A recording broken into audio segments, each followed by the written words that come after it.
జై శ్రీరామ్. భవరాంబ మల్లికార్జున స్వామి వారి యొక్క చల్లని పాదాల చెంత నుండి భక్తులందరినీ ఆశీర్వదిస్తూ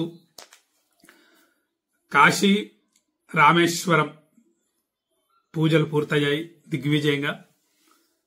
దీక్షా విరమణ రామేశ్వర స్వామికి అభిషేకం చేసిన తరువాత చేద్దామన్న భావనతో కార్తీక మాస దీక్షని అలాగే కొనసాగిస్తూ రావటం జరిగింది. రామేశ్వర స్వామికి కాశీ గంగాజలంతో అభిషేకం చేసి శ్రీశైల పుణ్యక్షేత్రానికి చేరుకున్న తరువాత భ్రమరాంబ మల్లికార్జున స్వామివారిని దర్శించి ఈ యొక్క దీక్షను విరమించడం జరిగింది. అంటే దీని అర్థం ఇంకేదో అయిపోయిందని కాదు. అయిపోవటం అనేది ఉండకూడదు. సాధనలో అది నిత్య కళ్యాణం పచ్చతోరణం. చిట్ట చివరి శ్వాస వదిలే వరకు కూడా సాధనలు అనేవి చేస్తూనే ఉండాలి. మనిషి భక్తితో, శ్రద్ధతో, ప్రేమతో చేయాలి.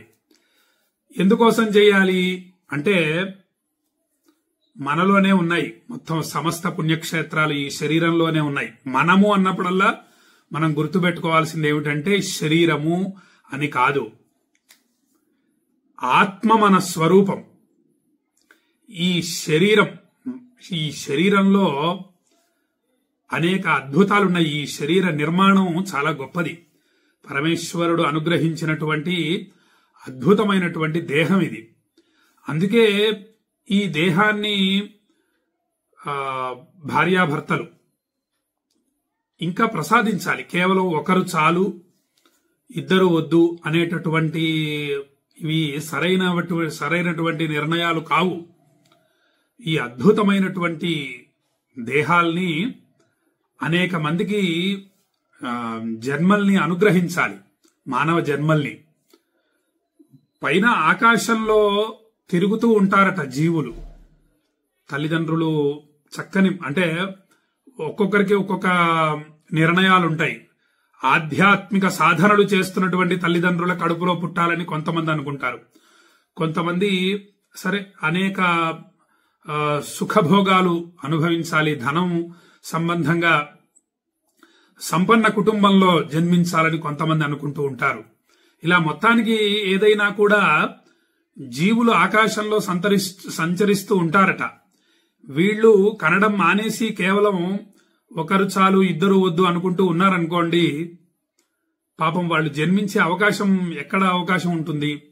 కాబట్టి ప్రస్తుత కాలమాన పరిస్థితుల రీత్యా కనీసం నలుగురునన్నా కనేటందుకు ప్రయత్నించాలి. ఇక పుట్టిన తర్వాత ఎలా అండి అంటే ఆ భగవంతుడు చూసుకుంటాడు. నారు పోసిన వాడు నీరు పెట్టకుండా ఉంటాడా? కాబట్టి భగవంతుడు రక్షిస్తాడు. ఆ మానవ దేహాన్ని ప్రసాదించాలి తల్లిదండ్రులు. అందుకే తల్లిదండ్రుల రుణం మనం తీర్చుకోలేం. ఇక ఈరోజు చూడండి, మన మానవ దేహం ఎంత గొప్పదో మనం తెలుసుకుందాం. మన శరీరం ఎంత గొప్పది.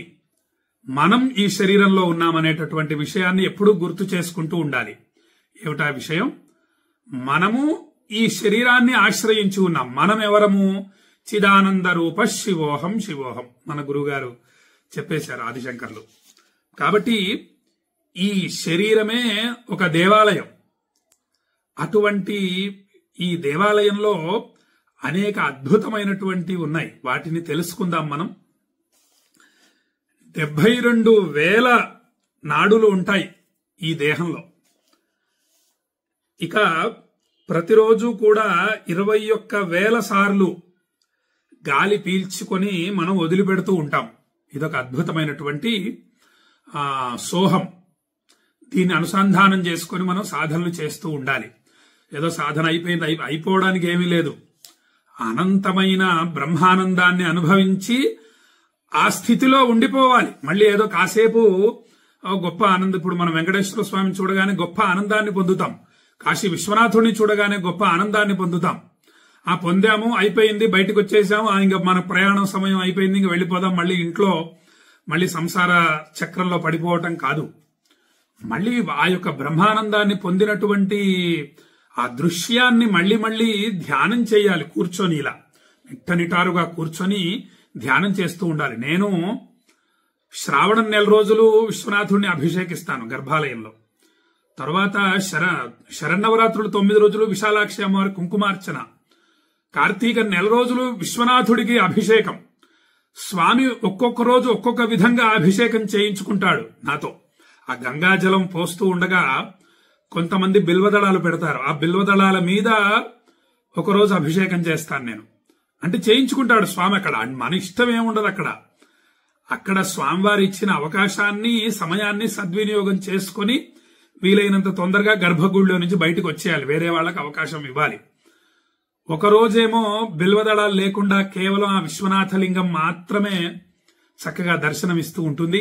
అటువంటి సమయంలో గంగాజలం పోస్తాను, అవి స్వామివారి శిరస్సు మీద పడతాయి. ఒక్కొక్కసారి ఒక భక్తులు తామర పుష్పాన్ని తీసుకొచ్చి స్వామి మీద పెడతారు. ఆ పుష్పం మీద గంగాజలం అభిషేకిస్తూ ఉంటాను. పోసి నేను తీసుకొచ్చినటువంటి బిల్వదళాల్ని అలంకరిస్తూ పూజిస్తూ ఉంటాను. ఆ దృశ్యాల్ని నేను మనస్సులో పెట్టుకుని ధ్యానం చేస్తూ ఉంటాను. ఆ యొక్క విశ్వనాథ లింగాన్ని. మొన్న రామేశ్వర జ్యోతిర్లింగానికి కాశీ గంగాజలంతో అభిషేకం చేయటం జరిగింది. 5వ సంవత్సరం. 5 సంవత్సరాల నుండి ప్రతిసారి స్వామి ఏ విధంగా ఆ గంగాజలాన్ని అభిషేకం చేయించుకున్నాడో ఆ దృశ్యాన్ని ధ్యానిస్తూ ఉంటాను రామనాథ స్వామిని. మొట్టమొదటిసారి ఆ గంగాజలం సన్నధారగా పోశారు రామనాథ స్వామికి. రెండవసారి కొద్ది వేగంగా పోశారు. మూడవసారి కాసిన్ని ఆవుపాలు కూడా జోడించి ఆవుపాలతో రామనాథ స్వామికి అభిషేకం చేశారు. 5వసారి అట్లా 4వసారి ఒక విధంగా, 5వసారి ఆ యొక్క బకెట్ నిండా కూడా గంగాజలం తీసుకొని ఒకేసారి పెద్ద ధారగా పోశారు. మొన్న స్వామివారు అలా స్వీకరించారు. పోసేసే గంగాజలం అన్న అనుభూతి కలిగింది నాకు. ఆ గంగా అంటే స్వామివారికి అనంతమైన ప్రీతి. అందులో అనేక వేదమంత్రాలు అభిమంత్రించిన జలం కదా. నేను మానస సరోవరం వెళ్లడం జరిగింది. ఒక అతన్ని ఫుర్మాయిస్తారు, జలంలోకి అందరూ దిగి వెళ్లకూడదన్నమాట. అక్కడ ఒక నియమం పెట్టారు. ఒకళ్ళు మాత్రమే వెళ్లి ఆ మానస సరోవర జలం తెచ్చి పోస్తారనమాట. అతను సన్నధారగా ఒక శివలింగానికి ఏ విధంగా సన్నధారతో అభిషేకం చేస్తారో అలా చేస్తున్నాడు నా శిరస్సు మీద. గొప్ప ఆనందం కలిగింది. ఆ మొత్తం పోసేసి ఆ మానస సరోవర జలం ఇలా సన్నధారగా కాదు పెద్ద ధారగా పోసేసి అంటే అతను ఆ యొక్క జగ్గులతో అలా పోసాడు. ఆ పోసిన తర్వాత అలా కాదు, ఆ బకెట్ పోసేసేయి అని అడిగిపోయించుకున్నాను అనమాట. ఆ మానస సరోవర జలాన్ని అలా అభిషేకం చేశాడు. నాకు గొప్ప ఆనందాన్ని పొందాను. అలాగే రామనాథ స్వామికి ఈసారి స్వామివారు పోసేసి ఆ యొక్క అభిమంత్రిత గంగాజలాన్ని నా మీద అన్నట్టు అలా మొత్తం స్వామివారు అభిషేకం జరిపించుకున్నారు. అలా ఆ దృశ్యాన్ని జాగ్రత్తగా ధ్యానిస్తూ నేను సాధన చేస్తూ ఉన్నాను. ఇది సాధన అనేది అయిపోవటం అనేది ఉండదు. ఆ నిరంతర సాధన చేస్తూ ఉండాలి. మహానుభావులు గురువులు తెలియజేసినటువంటి విషయాన్ని, అనేక అద్భుతమైన విషయాల్ని తెలుసుకుని ఈ యొక్క భ్రూమధ్యంలో ధ్యానిస్తూ ఉండాలి దాన్ని. ఇక 114 వేరువేరు చక్రాలు ఉంటాయి మన శరీరంలో. వాటిని శక్తి కేంద్రాలు అంటారు. ఆ తర్వాత వెన్నుపూస, అద్భుతమైనటువంటిది వెన్నుపూస.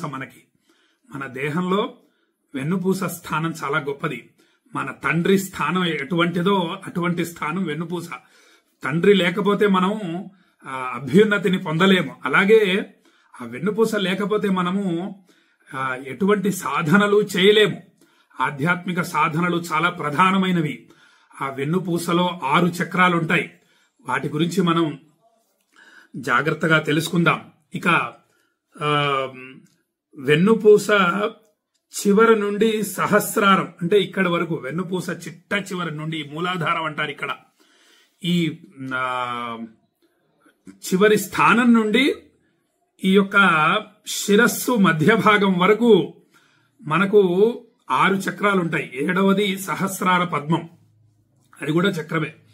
ఇక ఈ విధంగా చక్రాలు ఉంటాయి. అటువంటి గొప్ప నిర్మాణం మనది, మన శరీర నిర్మాణం. ఇక ఈ సహస్రార పద్మంలో చూడండి మనకు పరమాత్మ ఉంటాడు. తస్యా శిఖాయా మధ్యే పరమాత్మా వ్యవస్థిత. పరమాత్మ ఇక్కడ ఉంటాడు. అతని పేరేమిటి?